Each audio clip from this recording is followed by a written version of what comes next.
فإن الله غفور رحيم. صدق اللہ مولانا العظیم. مجلس کے آداب بیان ہوئے تھے، پھر اس آیت کو دہرا لیجئے. یا ایھا الذین آمنوا، اے وہ لوگوں جو ایمان لا چکے ہو، اذا قیل، جب کہا جاتا ہے، لکم تم سے، تفسحوا فی المجالس، بیٹھنے کی جگہ میں کشادگی پیدا کرو، وسعت پیدا کرو. فافسحوا، تو تم وسعت پیدا کرو. یفسح اللہ لکم، اللہ تعالیٰ وسعت پیدا کرے گا، لکم تمہارے لیے. وَإِذَا قِيلَ انشُزُوا، اور جب کہا جائے تم سے، انشزوا، اٹھ جاؤ. فانشزوا، تو تم اٹھ جاؤ. یرفع اللہ، بلند کرتا ہے اللہ تعالیٰ، الذین آمنوا، ان لوگوں کو جو ایمان لائے، منکم، تم میں سے، والذین اوتوا العلم درجات، اور ان لوگوں کو جن کو علم دیا گیا ہے درجوں کے اعتبار سے. واللہ بما تعملون خبیر، اور تم جو کچھ بھی کرتے ہو اللہ تعالیٰ اس کی پوری پوری خبر رکھنے والا ہے. پس منظر میں عرض کر چکا کہ حضرت رحمت عالم صلی اللہ علیہ وسلم کو پسند تھا کہ لوگ مجلس میں ڈھنگ سے بیٹھیں، اور خاص طور سے آپ بڑے صحابہ کرام کا احترام فرماتے تھے. ایسے وقت میں آپ چاہتے تھے کہ مجلس کا دائرہ وسیع کیا جائے تاکہ باہر سے آنے والوں کو جگہ ملتی رہے. آپ صلی اللہ علیہ وسلم کا ارشاد ہے، خیر المجالس، بہترین مجلس وہ ہے جس میں کشادگی ہو، اور بدترین مجلس وہ ہے جس میں کشادگی نہ ہو اور بیٹھنے کی جگہ نہ ہو. تو آپ چاہتے تھے کہ کشادگی پیدا کیا جائے، دائرہ وسیع کیا جائے، لیکن بعض منافق خاص طور سے دائرہ تنگ کرتے تھے تاکہ بڑے صحابہ کرام اگر دیر میں آئیں تو ان کو جگہ نہ ملے. اور میں نے عرض کیا کہ واقعہ بھی پیش آیا.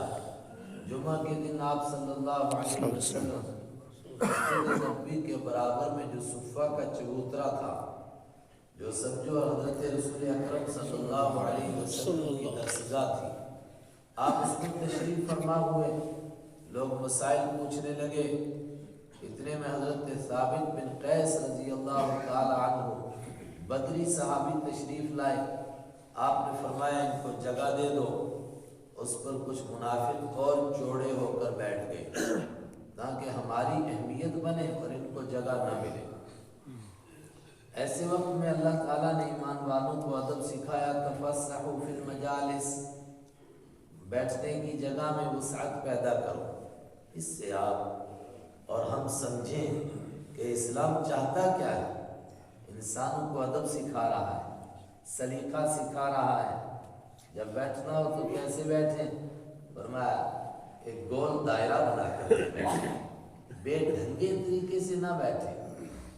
جب گول دائرہ بنائیں تو اس کو ذرا کشادہ کریں تاکہ باہر سے آنے والوں کو جگہ بھی مل جائے. اور اندر بیٹھنے والوں کو چاہیے کہ آنے والوں کے لیے جگہ پیدا کرنے کی کوشش کرے. خود رحمت عالم صلی اللہ علیہ وسلم مسجد نبوی میں تشریف فرما تھے. ایک صاحب باہر سے تشریف لائے. آپ نے فرمایا آئیے آئیے، فتحرک. آپ اپنی جگہ سے ذرا ہٹ گئے اور ان کے لیے جگہ پیدا کرنے لگے اپنی جگہ چھوڑ کر کے. انہوں نے کہا وَإِنَّ لِلْمَكَانِ سَعَةً، جگہ تو کافی ہے، آپ کیوں اپنی جگہ سے ہٹ رہے ہیں؟ آپ نے فرمایا آنے والے کا حق ہے کہ جو بیٹھنے والے ہیں اس کو عزت و احترام سے بٹھانے کی جگہ پیدا کریں. کیا ادب سکھایا گیا. ہم صرف سمجھتے ہیں کہ شاید کچھ پوجا پاٹ کے کاموں کا نام مذہب ہے. یہ کیوں سمجھتے ہیں کہ مذہب آج اسی کا نام ہے؟ جتنے بھی دنیا کے مذاہب ہیں ان سے پوچھو کہ انسان زندگی کیسے گزاریں گے، ان کے پاس کوئی اس کا نظام نہیں ہے. ان سے پوچھو کہ انسانوں کا آپس کا لین دین کیسے ہوگا، ان کے پاس کوئی اس کا نظام نہیں ہے. چند پوجا پاٹ کے کاموں کا نام مذہب ہے. وہ اسلام کو بھی اسی نظر سے دیکھتے ہیں کہ شاید اسلام میں بھی ایسا ہوگا. ایسا نہیں ہے. انسان کے پیدا ہونے سے لے کر اس کے مرنے تک کوئی لمحہ نہیں جہاں اسلام نے انسان کی رہنمائی نہیں کی، اس کو طریقہ نہیں بتایا. دیکھیے کیا طریقہ بتایا گیا. جب کوئی آئے تو فرمایا اس کے لیے جگہ پیدا کرو، لیکن آنے والے کو بھی ادب سکھایا. میں نے کل کہا تھا کچھ ارشادات عرض کروں گا کہ ادب سکھایا گیا. آنے والے کو کیا ادب سکھایا؟ حضرت عبداللہ بن عمر رضی اللہ تعالیٰ عنہ فرماتے ہیں ملعون علی لسان محمد صلی اللہ علیہ وسلم من ولج بین اثنین بغیر اذنہما. ملعون ہے، لعنت کی گئی ہے اس آدمی پر جو دو آدمی بیٹھے ہوئے تھے، ان کی اجازت کے بغیر بیل کی طرح آ کر کے ان کے بیچ میں گھسے. گھستے ہیں لوگ مجلس میں، ادب احترام ہی معلوم ہی نہیں. ہمیں کیا معلوم ہے؟ نماز پڑھنے کا ڈھنگ نہیں. زندگی ساری گزری ٹکرے مارتے ہوئے نماز کے نام کی، مگر آج تک کبھی ہم نے سوچا ہی نہیں کہ ہم کو سنت کے مطابق نماز آ جائے. اللہ کے حبیب کس طرح نماز پڑھتے تھے ہم کو سوچ لیں. کیا فرمایا؟ ملعون، لعنت کی گئی ہے اس آدمی پر کہ دو آدمی بیٹھے ہوئے تھے، وہ ان کی اجازت کے بغیر آ کے ان کے بیچ میں گھس رہا ہے. دیکھیے ادب سکھایا گیا. فرمایا نہیں. عرض کیا گیا کہاں بیٹھے پھر آنے والا؟ فرمایا یا تو مجلس والے دائرے کو وسیع کریں. اگر مجلس والے دائرے کو وسیع کریں تو اس کے لیے جگہ پیدا ہو جائے گی، اور اگر مجلس والوں کا دل تنگ ہو گیا ہے یا یہ ہے کہ دائرے کا دامن تنگ ہو گیا ہے، بس اتنا دائرہ بن سکتا ہے، تو نیا آنے والا کہاں بیٹھے؟ فرمایا جہاں جگہ ملے وہاں بیٹھے، پیچھے بیٹھے. اب مجلس کے اندر گھسنے کی کوشش نہ کریں. اور مجلس میں لوگ بیٹھے ہیں، باہر سے کوئی بڑی شخصیت تشریف لے آئی تو سارے مجلس والے ان کو دیکھیں اور اپنی مجلس کو چھوڑ دیں اور کیا ان کے لیے کھڑے ہو جائیں. بخاری کی روایت نہیں، ابو داؤد شریف کی. حضرت انس رضی اللہ تعالیٰ عنہ فرماتے ہیں صحابہ کرام کے نزدیک حضرت رسول پاک صلی اللہ علیہ وسلم سے بڑھ کر کوئی شخصیت ان کی نگاہ میں تھی ہی نہیں. کسی سے ان سے بڑھ کر محبت نہیں کر سکتے تھے. عظیم ترین سمجھنے کی تو بات ہی نہیں ہے. حضرت جابر بن عبداللہ فرماتے ہیں میرے والد صاحب نے ایک خواب دیکھا. میں نے شاید یہ حدیث عرض کی کبھی. اس خواب کا خلاصہ یہ تھا کہ غزوہ احد میں اللہ تعالیٰ مجھے شہادت نصیب کرے گا. دوسرے دن صبح کو غزوہ احد ہونا ہے. رات کو بیٹے کو وصیت فرمائی. فرمایا بیٹے تجھے معلوم ہے کائنات میں مجھے تجھ سے بڑھ کر کسی سے محبت نہیں سوا رسول اللہ صلی اللہ علیہ وسلم، مگر حضور کو چھوڑ کر کے آپ سے زیادہ میں تجھ سے نہیں محبت کر سکتا ہوں. حضور سے زیادہ محبت ہے. پھر کچھ وصیتیں فرمائی. اس میں تھا کہ اپنی بہنوں کا خیال رکھنا، میرے اوپر کچھ قرضہ ہے اس کا خیال رکھنا وغیرہ وغیرہ. لیکن وہاں یہ لفظ ہے کہ میں تجھ سے بڑھ کر کے کائنات میں کسی سے محبت نہیں کرتا سوا شخص رسول اللہ اللہ کے رسول صلی اللہ علیہ وسلم کی ذات گرامی کے سوا آپ سے زیادہ محبت کرتا ہوں. حضرت انس فرماتے ہیں حضور سے بڑھ کر کے صحابہ کے نزدیک کوئی محبوب نہیں تھا، لیکن اللہ کے حبیب صلی اللہ علیہ وسلم تشریف لاتے تو صحابہ نہیں اٹھتے تھے. اذا رأوا لم يقوموا، جب صحابہ حضور کو دیکھتے کھڑے نہیں ہوتے. عرض کیا گیا کیوں؟ فرمایا اس لیے کہ وہ سمجھتے تھے کہ حضور صلی اللہ علیہ وسلم خود اس کو پسند نہیں فرماتے. اور ہمارے معاشرے میں تو اسی کو سمجھتے ہیں ادب اور احترام کہ جب کوئی آئے تو سب کھڑے ہو جائے اس کے سامنے. اور ویسے یہ تو بڑی عجیب ہی ہمارے معاشرے کی ہے نا خوبی کہیے کہ خرابی کہیے کہ ہر جگہ تو یہ سمجھتے ہیں کہ کسی کے آنے کے اوپر لوگ اس کا ادب و احترام کرتے ہیں، جھکتے ہیں. ہمارے یہاں تو ادب و احترام اس کو سلامی پیش کی جاتی ہے اکڑ کر کے. بڑے افسر کے سامنے تھوڑی تھوڑی دیر کے بعد چھوٹے پولیس والے افسر اکڑتے رہے. آدمی سوچتے ہیں کو کیا کرنٹ لگ رہا ہے، وہ اکڑتے رہتے ہیں. یہ کوئی نئی بات نہیں ہے. بخاری کی روایت موجود ہے، آپ صلی اللہ علیہ وسلم نے فرمایا تم عجمیوں کی طرح مت بنو۔ عجمی کون؟ آپ کے سامنے ایرانی تھے، ہندوستانی بھی اسی میں آئے۔ فرمایا عجمیوں کی طرح مت بنو کہ ایک آدمی باہر سے آتا ہے تو دوسرے لوگ اس کے لیے کھڑے ہوتے ہیں اور بت بن کر کے کھڑے رہتے ہیں۔ فرمایا ہم اس طرح نہیں ہیں، میں یہ چیز لے کر تمہارے پاس نہیں آیا۔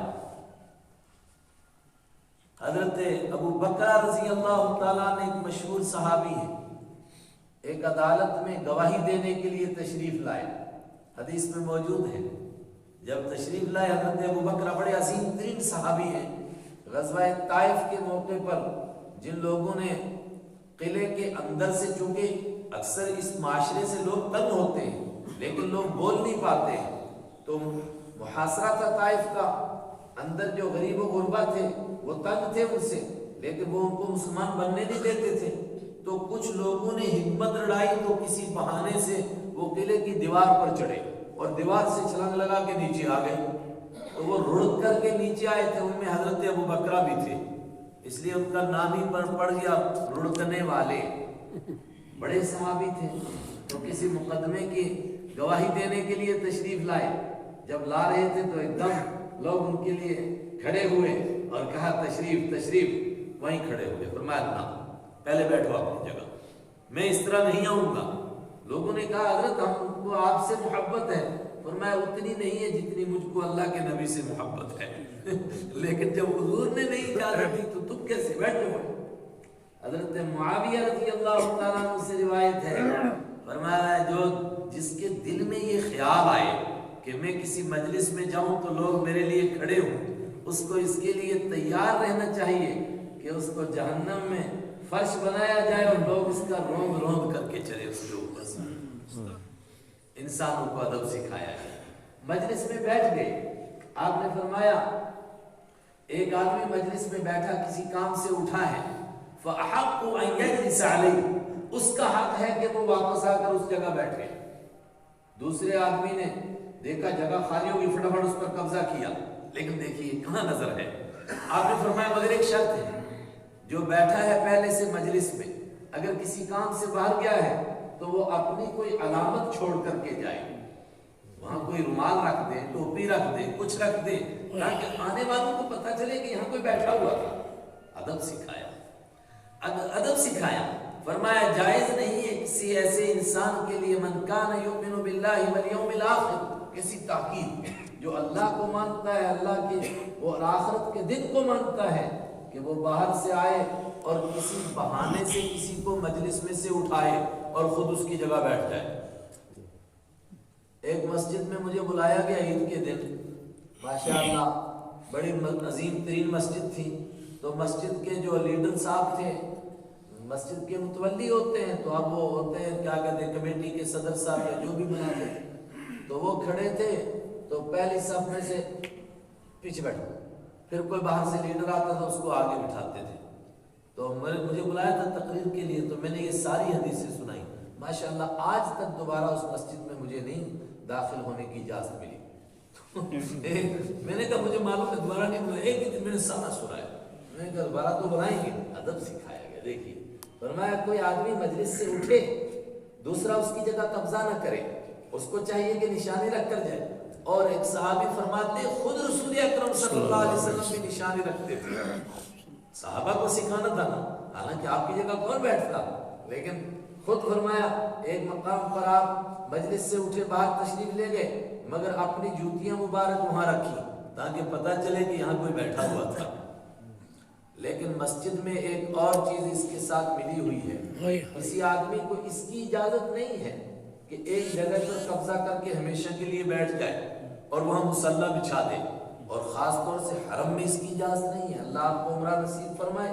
وہاں آج بڑی یہ کمزوری ہو رہی ہے، ہمارے سامنے دو عربی لڑ پڑے، ایک سوڈانی تھا ایک شاید سعودی تھا، تو آپس میں لڑ پڑے، وہ سوڈانی عربی کہہ رہا تھا سعودی میری جگہ ہے، سوڈانی کہا کب تک تیری جگہ ہے، 1 سال کے لیے تو نے الاٹمنٹ کرائی، 2 سال کے لیے یا 10 سال کے لیے یا مرنے تک کے لیے تو نے الاٹ کرائی، تو جھگڑا ہو گیا۔ خیر وہ ایک وہاں ادارہ ہے، اس کا نام ہی یہی ہے کہ کسی کو حرم میں کسی خاص جگہ پر قبضہ نہ کرنے دیں، تو وہ آگے فوراً وہ لمبے جبے والے، تو وہ ایک آیت پڑھتے جا رہے تھے قرآن پاک کی جو مجھے آپ کو بتانا ہے۔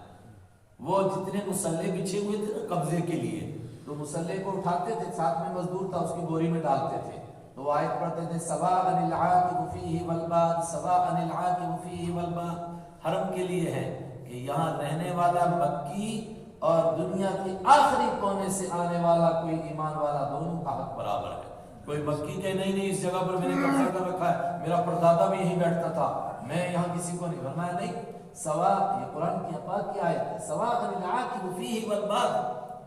ایک خاص مکی آدمی تھا، اس نے 2 کرسیاں رکھی ہوئی، وہ جیسے یہاں کرسی ہوتی ہے معذور کی ایسی 2 کرسیاں، ایک پر خود بیٹھا تو ایک اپنے شاید کوئی آنے والا تھا اس کے لیے، تو وہ آ گیا، اس نے کہا کہ وہ اٹھانے لگا کرسی کو، اس نے کہا واللہ ھذا حقی، یہ میری ہے، اس نے کہا حقی اجلس علی، اگر تمہاری ہے تو اس پر بیٹھو، وہ اس پر بیٹھا، اب اس پر بیٹھا تو اس کی خالی ہو گئی، اس نے وہ پکڑ لی، اس نے کہا واللہ ھذا حقی، یہ میری ہے، اس نے کہا اجلس علی، اس پر بیٹھ، وہ سمجھ نہیں رہا، اب وہ اس پر بیٹھا، وہ خالی ہو گئی، اس نے وہ پکڑ لی، اس نے کہا لک واحد، آپ کے لیے ایک ہی ہے، 2 کرسیاں آپ کو بچھانے کی اجازت نہیں۔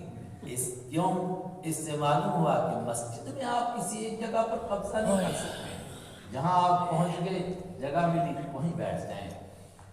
ترجمہ رہ جائے گا ورنہ مجلس کے آداب میں اور بہت باتیں۔ بیٹھنے کا طریقہ سکھایا آپ نے، رحمت عالم صلی اللہ علیہ وسلم کے بیٹھنے کی حیات 3 طریقے سے بیان ہوئی۔ ایک طریقہ آپ کے بیٹھنے کا، مسجد میں اکثر آپ بیٹھتے تھے، جیسے ہی ہمارے چودھری صاحب بیٹھے نا، ایسے ٹانگیں اوپر کی ہوئی اور ایسے، یہ جیسے ہی بیٹھے بزرگ تو دونوں اوپر ایسے پکڑ لیتے، یہ عاجزی کے بیٹھنے کا طریقہ ہے، اور اس میں نیند کم آتی ہے۔ اور حضرت قیلہ رضی اللہ تعالیٰ عنہ ایک صحابی خاتون ہے، وہ فرماتی ہیں کہ میں نے تو حضور کو ایسی طرح بیٹھے ہوئے دیکھا، میں کب کبا گئی، میں گھبرا گئی کہ حضور ایسے بھی بیٹھتے ہیں، کیسے؟ عاجزی کے ساتھ۔ عرض کیا کیا طریقہ تھا عاجزی کے ساتھ بیٹھنے کا؟ کہا جس طرح تم التحیات میں بیٹھتے ہو اس طرح بیٹھے ہوئے، مگر سر گھٹنوں کے ساتھ لگایا ہوا، عاجزی کے ساتھ اللہ کے سامنے۔ آپ فرماتے تھے میں بندہ بن کر کے رہنا چاہتا ہوں اپنے مالک کے سامنے، عاجزی کے ساتھ بیٹھتا ہوں، لیکن اس طرح زیادہ دیر آدمی نہیں بیٹھ سکتا ہے۔ تو صحابہ فرماتے ہیں فجر کی نماز کے بعد آپ کافی دیر بیٹھتے تھے مسجد میں، اکثر سورج کے نکلنے تک، اور لوگوں کو پوچھتے تھے، کسی نے کوئی خواب دیکھا، پھر کوئی بیان کرتا تھا خواب، تو ایک مرتبہ تو آپ نے فرمایا کسی نے کوئی خواب دیکھا اور کوئی نہیں تھا، آپ نے فرمایا کسی نے کہا ہم نے نہیں دیکھا، آپ نے فرمایا میں تمہیں اپنا خواب سناتا ہوں، اور پھر آپ صلی اللہ علیہ وسلم نے ایک لمبا قصہ سنایا جو آپ کے خواب کی ایک طرح کی معراج ہے۔ اور اس میں ایک بات خاص طور سے میں ان لوگوں سے عرض کرتا ہوں جن کو کچھ بھی قرآن پاک یاد ہے، تھوڑا سا بھی یاد ہے، وہاں یہ نہیں ہے کہ صرف حافظوں کے لیے، بخاری کی حدیث ہے، حدیث میں کمزوری نہیں ہے، وہاں کیا ہے؟ آپ نے فرمایا میں نے خواب میں دیکھا 2 آدمی آئے مجھے لے کر چلے، پھر مجھے یہ دکھایا وہ دکھایا، بہت لمبا قصہ ہے۔ اس قصے میں فرمایا ایک جگہ میں گزرا تو ایک آدمی لیٹا ہوا ہے، دوسرا اس کے پاس بیٹھا ہوا ہے، تو یہ جو لیٹا ہوا ہے یہ بیٹھا ہوا کیا کرتا ہے، اس کو اتنا بڑا ایک پتھر مارتا ہے اس کے سر پر، تو اس کا سر ٹکڑے ٹکڑے ہو جاتا ہے، پتھر دور چلا جاتا ہے، یہ جاتا ہے تو اس پتھر کو پھر اٹھا کر لاتا ہے، تب تک اس کا سر ٹھیک ہو جاتا ہے، پھر اٹھا کر پھر مارتا ہے اس کے سر پر، پھر پتھر دور جاتا ہے، یہ پھر پتھر اٹھانے جاتا ہے، اس کا سر برابر ہوتا ہے، پھر مارتا ہے۔ تو میں گھبرا گیا، میں نے پوچھا کہ یہ کون ہے، یہ کس کی سزا دکھائی جا رہی ہے؟ اوہو بڑی خطرناک بات ہے۔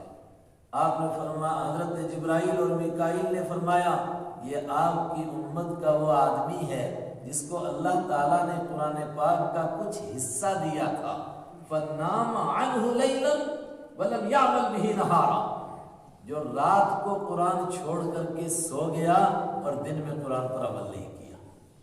رات کو چھوڑ کر سونے کا مطلب تو سمجھ گئے نا کہ کچھ قرآن پاک یاد ہے مگر تہجد نہیں پڑھے، رات کو اٹھا ہی نہیں، قرآن کی تلاوت ہی نہیں کی۔ اور جس کو پورا قرآن یاد ہو اور وہ نہ اٹھے تو کتنا بڑا جرم ہوگا، آپ سمجھ لیں۔ یہ تو وہ مجھے تو یہ سنانا تھا کہ فجر کے بعد اشراق تک آپ کیسے بیٹھتے تھے؟ صحابہ فرماتے چوکلی مار کر، جیسے امام صاحب بیٹھے نا 4 زانو کہتے ہیں اردو والے اس کو، چوکڑی مار کر اس طرح، قاری صاحب جیسے بیٹھے یہ بیٹھے اس طرح، فرمایا آپ 4 زانو بیٹھتے تھے۔ یہ 3 طریقے آپ کے بیٹھنے کے ثابت، لیکن پھر بھی مجلس میں جیسی گنجائش ہو، اگر زیادہ لوگ ہیں تو پھر سکڑ کر بیٹھو، کم لوگ ہیں تو ذرا پھیل کر کے بیٹھ جاؤ، نیا آدمی آئے اس کو جگہ دو، اور مجلس میں ڈھنگ سے بیٹھو، ترتیب سے۔ میں نے کل ہی بتایا تھا، گول دائرہ بنا بنا کر صحابہ بیٹھتے تھے، گول دائرہ، دوسرا آیا دوسرا گول دائرہ بن گیا، تیسرا گول دائرہ بن گیا، باقاعدہ صف کے ساتھ۔ اللہ تعالیٰ ہم کو اخلاق نبوی میں سے کچھ نصیب فرمائے۔ اللہ اکبر۔ آج ایک بڑا اہم مسئلہ اور بیان کیا گیا حضرت رسول اکرم صلی اللہ علیہ وسلم کی مجلس کے لیے، اور وہاں سے امت نے مسئلہ نکالا کہ اس پر آگے بھی امت عمل کر سکتی ہے۔ وہ کیا؟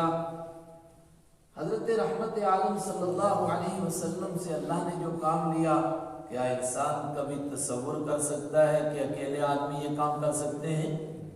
کیا کیا سکھایا انسانوں کو؟ ادھر آپ کی زندگی کا لگتا ہے کہ 75% صرف جنگ میں گزر رہا ہے، ادھر سے حملہ، ادھر سے حملہ، ادھر سے مقابلہ، یہاں سازشیں وہاں سازشیں، اور اس کے باوجود امت کو سب کچھ سکھاتے بھی جا رہے ہیں۔ ایسے وقت میں وہ لوگ جو اندر سے کالے تھے منافق، وہ کیا کرتے تھے؟ چونکہ ان کے اندر چھپا ہوا کفر تھا، تو وہ دوسروں کو بیوقوف بنانے کے لیے کہ ہم منافق نہیں ہیں، آپ صلی اللہ علیہ وسلم کے ساتھ لگ لگ کر چلتے تھے، تاکہ پتہ چلے ہم بڑے پکے عاشق ہیں جی، بہت پکے ایمان والے ہیں۔ اور ہم کو بھی بچنا چاہیے کہ بہت سارے لوگ کہتے رہتے بہت بہت محبت، آپ بہت اچھی بات، بہت آپ کی باتیں اچھی لگتی ہیں، مطلب کچھ کہنا ہے، اس کے پیچھے کچھ چھپا ہوا ہے۔ اللہ ہم کو بچائے اس چاپلوسی سے۔ وہ چاپلوسی سے کام لیتے تھے۔ عبداللہ بن ابی جو منافقوں کا سردار ہے، اس کے لیے تو حدیث میں موجود ہے کہ ایسا بدبخت آدمی غزوہ احد کے میدان جنگ سے 300 لوگوں کو لے کر الگ ہو گیا، لیکن کرتا کیا تھا؟ جمعہ کے دن مسجد نبوی میں محراب کے برابر میں کھڑا ہوتا تھا، محراب نہیں تھی تب، لیکن جہاں نماز پڑھتے اس کے برابر میں کھڑا ہوتا تھا، اور لوگوں کو کہتا تھا ایھا الناس ھذا رسول اللہ بین ظہرانکم، یہ اللہ کے حبیب تشریف لا رہے ہیں، تمہارے بیچ میں ہیں، حضور کا احترام کرو، احترام کے ساتھ بیٹھو اور غور سے حضور کی بات سنو۔ بھئی تجھے کیا ضرورت ہے لوگوں کو دکھانے کے لیے کہ میں بڑا گہرا تعلق رکھتا ہوں؟ غزوہ احد کے دوسرے دن جو جمعہ آیا، اگلا جمعہ، اس جمعے کو بھی اس نے یہی کام کیا۔ اس پر حضرت عمر رضی اللہ تعالیٰ عنہ سے رہا نہیں گیا، اور انہوں نے کہا کہ بیٹھ جا ملعون، تجھے ہم جانتے تو کتنے پانی میں ہے، تجھے کس نے اجازت دی ہے تو یہ تقریر بھاشن جھاڑے؟ اس پر وہ بڑبڑاتا ہوا مسجد کے سے باہر نکل گیا۔ وہ آج کے زمانے میں واک آؤٹ کیا کہ لوگ میرا ساتھ دیں گے، لیکن اس بدبخت کے ساتھ ایک بھی نہیں کیا، لوگ ڈر گئے۔